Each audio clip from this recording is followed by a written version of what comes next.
Hello.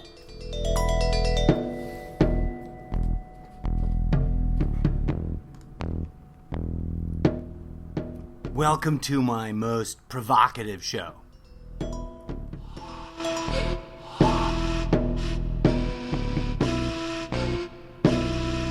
Welcome to unauthorized and explicit readings.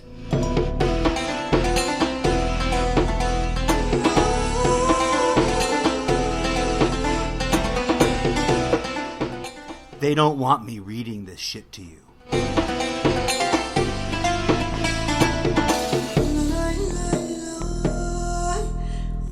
You've been warned.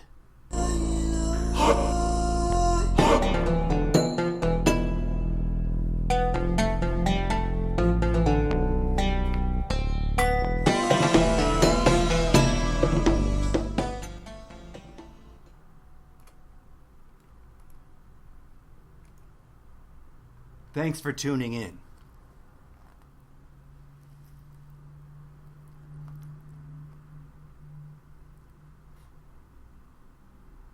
Page 119. Chapter Empty and Marvelous. Alan Watts writes, and I read directly from his book. Our problem is that the power of thought enables us to construct symbols of things apart from the things themselves. Period. This sentence alone, we could spend weeks trying to unpack it and understand it and really understand it with our... If this were a class, if I were a professor, if I hadn't dropped out of university 7 times... I kid. I exaggerate. I only dropped out 6 times. I just couldn't hack the 7th time around. That's not true. But we're not going to spend weeks and months unpacking that one sentence. But I do think that in an era when no matter what the news is, what we're really asking is, how do we fix the problems? In an era when that's what's going on, we might want to take heed of this man's words. Our problem is that the power of thought enables us to construct symbols of things apart from the things themselves. He continues, this includes the ability to make a symbol, an idea of ourselves,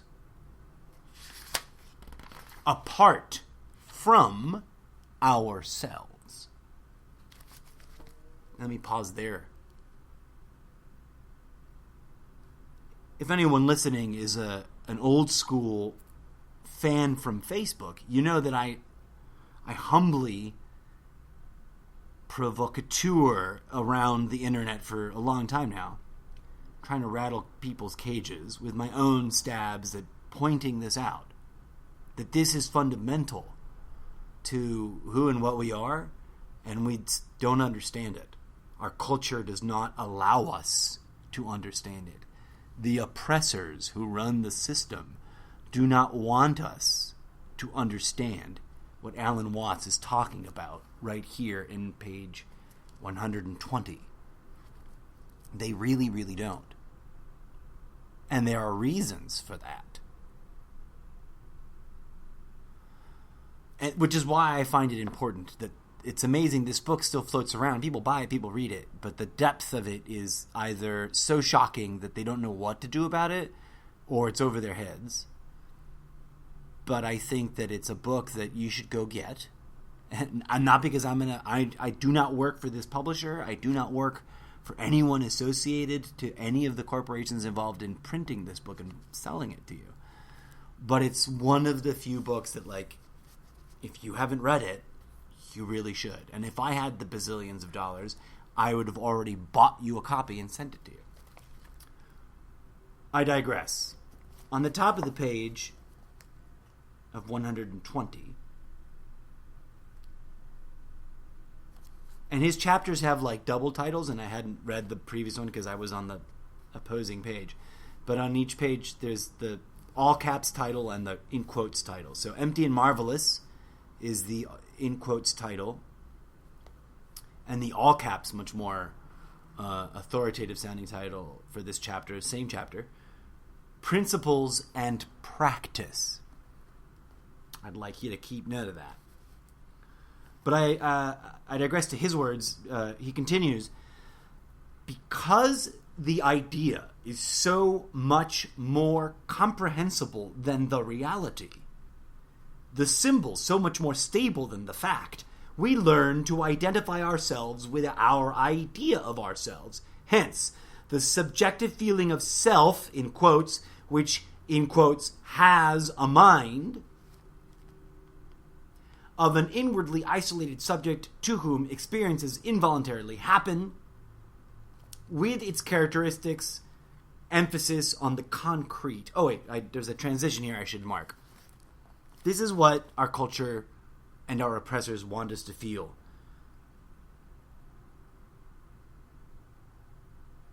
Inwardly isolated. That's what our oppressors want us to feel. And to whom experiences involuntarily happen. Shit happens to us. This is baked in to all the brainwashing because culture is brainwashing. These are my words, not Alan Watts's. I can only read so much of the book before I might infringe on some intellectual things. And I'm trying to be very respectful. I think if Alan Watts were here today, he would appreciate and maybe even endorse me reading from his book and then expounding on my thoughts, because it's like we're having a conversation, he and I, and I don't think that I'm disrespecting his intent with this book or his rights to sell it. In fact, I'm telling you to go buy it. Because I'm not going to read all of it to you. I'm just going to highlight a few things throughout different episodes. But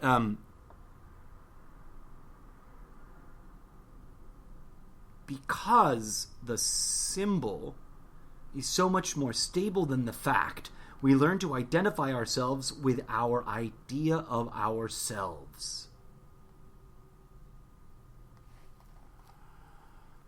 All of Western society is based on that principle at its very core, and a few others, including us versus them. You feel isolated and alone. You struggle to gain others to join you, and all of you sharing in this misplaced identification of self and mind. He continues, I think one of the most important things in terms of how it can be applied to today is what I'm about to expound on myself. Switching to the subject of Zen, or Buddhism, or transcendental practice, it might be more technical. Although TM is not the brand I'm talking about. I know there's a lot of controversy there. This is me still talking. This is not his words. He's transitioning to the subject of his book and how it applies to the problem. With its characteristic emphasis on the concrete, Zen points out that our precious quote-unquote self is just an idea, useful and legitimate enough if seen for what it is, but disastrous if identified with our real nature.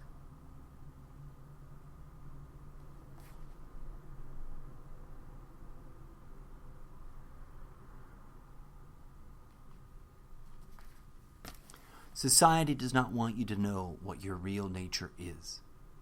It wants you obsessed with trends and fashion and upward mobility and disposable income and consuming and consuming and consuming.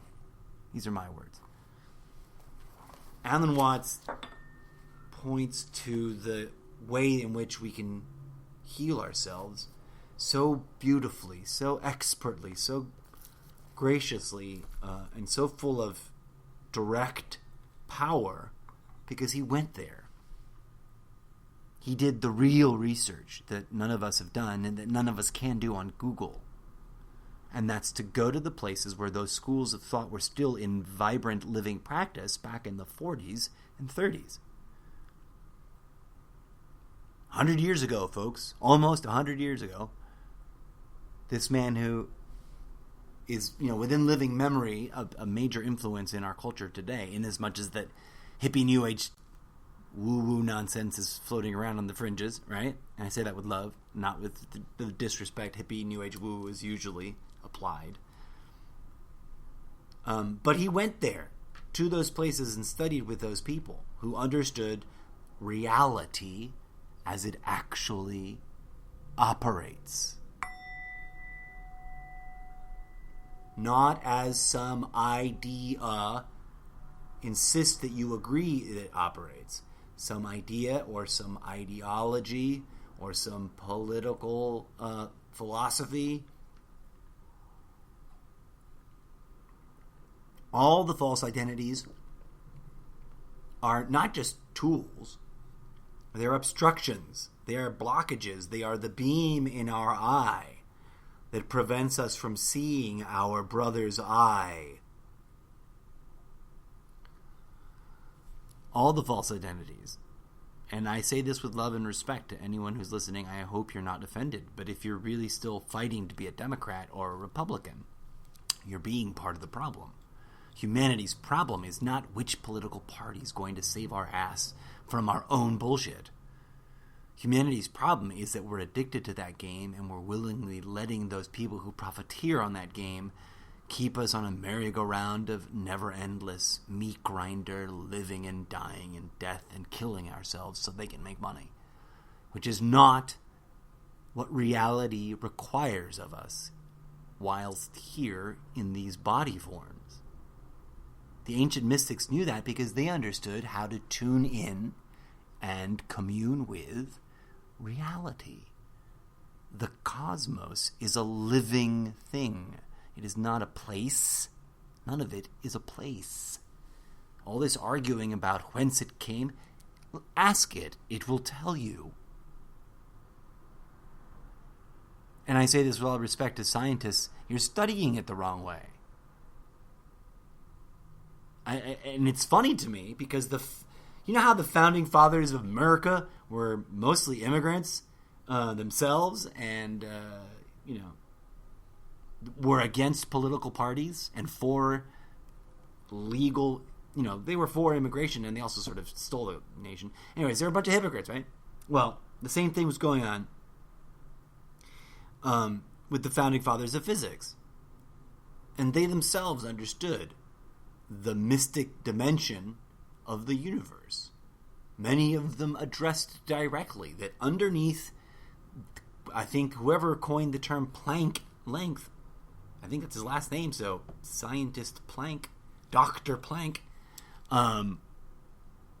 underneath the very foamy fabric of reality that we call, this physical dimension that we call reality, as if it were all of it, which it's not, is alive. There's a consciousness at the core, at its base, at the center of every photon, at the middle of every oodling quark, which means, by definition, in your cells, in your DNA, and all the little quarks and subatomic particles and gluons and nuons and stuff, words that, who cares? The labels are meaningless in terms of how to actually know it as opposed to measure it. See, science is about measuring things and dividing things and splitting things apart and categorizing things into labels because science is driven by language. And language is generated by our idea of ourselves, which is our ego complex, our construct of multiple ego facets. It's not just one ego. We have a whole little self-reflexive fractal organism of ego there, which is the demon. It's the demon we must fight. It's the demons, whatever their names were, that Buddha fought, and the Satan that Jesus wrestled with. And the enlightenment, the awakening, while simultaneously an on-off thing without any gradients, is also sort of like a many fractal-leveled thing. So we need to stop wasting time with all this running around identified with a false idea of ourselves and of each other, and start realigning with our innate ability, our organic, inborn, natural or ability to perceive and commune with reality itself beyond your body and my body. Because that's more real than any ideology ever. Period. Sentences cannot be more real than the thing itself. So no one's, even my idea that I'm trying to share with you, this is just my reducing the event of it down to words for you, to show you that it's unnecessary to worry about the words describing the universe, because once you learn how to actually be in oneness with the universe in your monkey suit, you won't need someone's definition or idea or label or description of any of it. You will be it. You will know thyself. And therefore, Republican, Democrat will be useless, meaningless. They'll just be fluff of shameful period of our lives where we killed each other over stuff that doesn't exist. And that's literally the test to graduate from kindergarten, folks. From kindergarten. Why do I say that? Because I've stitched together a bunch of different people's understandings and then talked to the universe to the best of my ability myself. Maybe I'm crazy. Maybe I'm wrong. But as we proceed with future episodes of illicit and explicit readings, I'm going to be spanning the range of authors and potential prophets, because there's a real thing going on here. Behind the nonsense and the arguing over whose religion is more righteous, there is divinity trying to speak through us, each and every one of us, because we're all the same in our oneness with each other and it. But the ideas, the fake ideas, the fake news and the fake politics and the fake fakeness, the fake fakeness of fakery that we've buried our heads into is killing us, literally, as a species. And we're failing our little trial run at learning how to share. And Mother Nature has a limited amount of patience. In an infinite fractal, there are such things as finite amount of stuff, which is bizarre. But, we'll get into that later once we get into some hardcore books. And by the way, if you know a book that should be part of this, by all means, let me know what it is. I'll put it on my Amazon wish list, and maybe we can get some community support and get some of those books at me. I say that only because I live on the edge of being unable to afford to do this hobby as it is. I'm not a rich millionaire producer yet. The goal is one day. But, so I was going to tout the books. From Alan Watts to Karen Armstrong to James Sams to Gary Zukov. And I know there's a bunch of Zukov haters out there, but there is some legit shit in these pages. Peter Brook. A lot of you might have just sort of went, what, where? Who is this guy? A profoundly brilliant tome, which is actually readily available at any university bookstore, in the theater section, which, believe it or not, breaks down some deeply beautiful things that are true both on the stage and off. And to back that up, because he's sort of the artist of that level of inspiration, to back some of that shit up in some even more incredibly dense language, some Victor Turner. Because the truest true is that we are one family, and that our history lives inside of us and we make art about it. And that we've always been connected, and that's why we experience trauma, even though we are the cause of our trauma. We've been forcing this fake disconnect. And there's a lot of important and intelligent sort of what's the right term? This guy is a anthropology the anthropology of theater and why we do it and why there's ritual and why we always sort of cling to a belief of magic even though we dispel our belief of magic. Also, to sort of offend everybody, there's this beautiful, beautiful book, God's Breath, Sacred Scriptures of the World. I'm not entirely sure. There's no author, so I think it's just sort of one of those books, right? Where's the thing? Edited by John Miller and Aaron Kennedy. Introduction by Thomas More. You know why? Because all the books of different faiths have some hidden gems in them. And it's a sad, sad tragedy that we've lost respect for so many spiritual forms of ancient yore, beyond Christianity, Judaism and Islam, with Hinduism and Buddhism and some Zen things on the fringe but ridiculed. These three major religions of the world are currently at each other's throats and about to engage in World War III. And yet their teachings, from their teachers that they all cling to, are of peace, love, peace as in be a pacifist and commit no violence, love as in, exist with others with zero judgment, only tender compassion, and meditation. As one Zen mind put it, from the back cover of God's Breath, to understand God is to listen. Listen to Jesus and Muhammad and Buddha. But don't get caught up in the names. Listen beyond them. Listen to God's breath.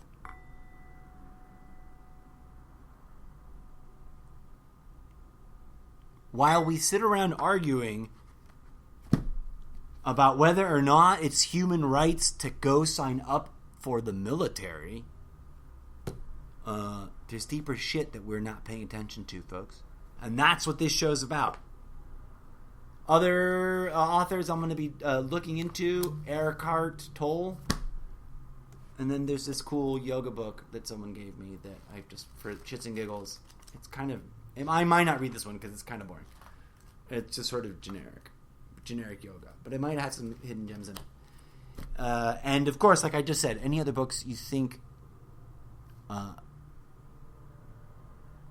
would make sense to compare and contrast here, let's. And by the way, I have failed to do so yet, but I'm going to dig up my Bible and my Quran.